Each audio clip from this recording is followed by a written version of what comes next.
Hello, everyone, and welcome to the Forex Technical Market Update for June 4th, 2015. And what I want to highlight here is this green line here with the euro.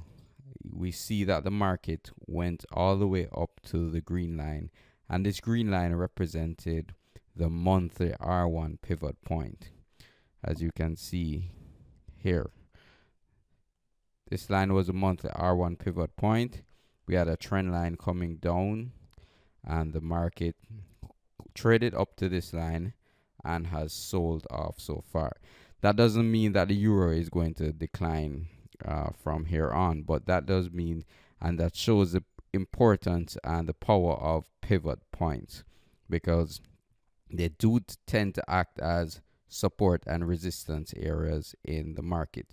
So that's what we're seeing from the euro, looking at a smaller scale of the euro. That was the 4-hour chart. This is the daily chart of the euro, and we see so far a hanging man candlestick pattern. For the bears, we'd love to see a close below this level, some follow through selling either today or tomorrow. And keep in mind that tomorrow the non-farm payroll report comes out, so there could be some added volatility in the markets. Taking a look at another market we're speaking about, and that was the British pound versus the Australian dollar. And yesterday I said that the market declined and we took some profits on the position. But what happened? The market has snapped right back up, and we're long again this market. And we'll be looking for a break of this $2 level in the British pound Australian dollar. So that's a perfect example of how to manage these trades. You take some profits on the position when the market seems to be pulling back, and then as the market rallies again, we entered long, and our members entered back long, and we are hoping for a punch above this $2 level in the British pound Australian dollar. Australian dollar has been fairly weak across the board today. It started last night, and the market has declined ever since with the Australian dollar. And normally we don't comment on fundamental factors, and that's why in these reports we barely speak about fundamentals. What we want to focus on is the chart analysis, and I strongly believe that all fundamentals are reflected in the chart pattern, so there's no need, and that's why we can trade currencies profitably.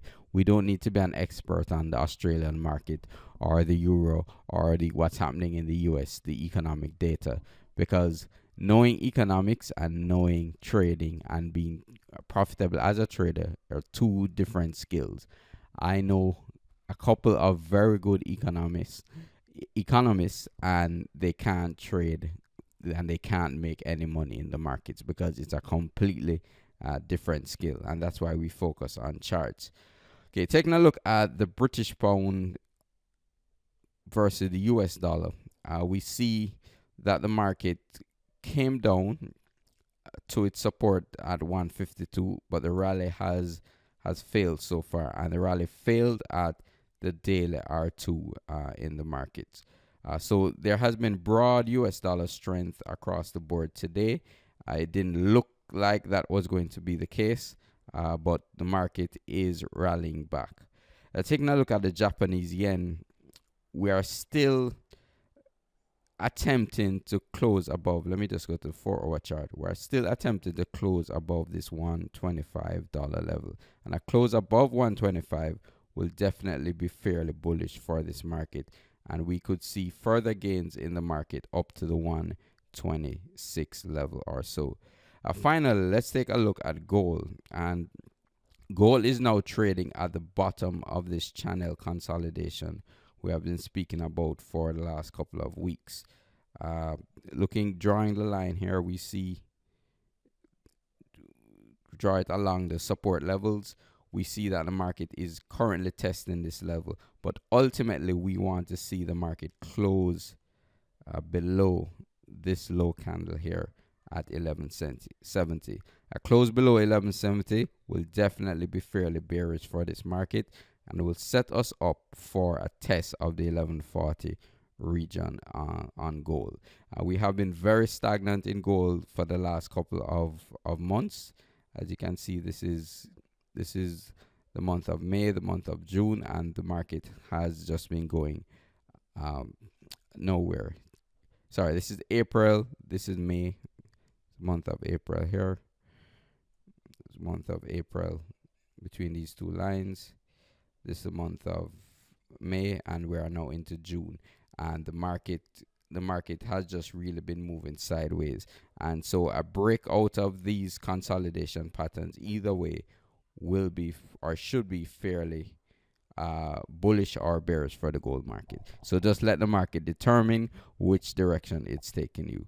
Thank you very much for listening. If you want to have these trading signals sent to your trading account automatically, you can click on the link below.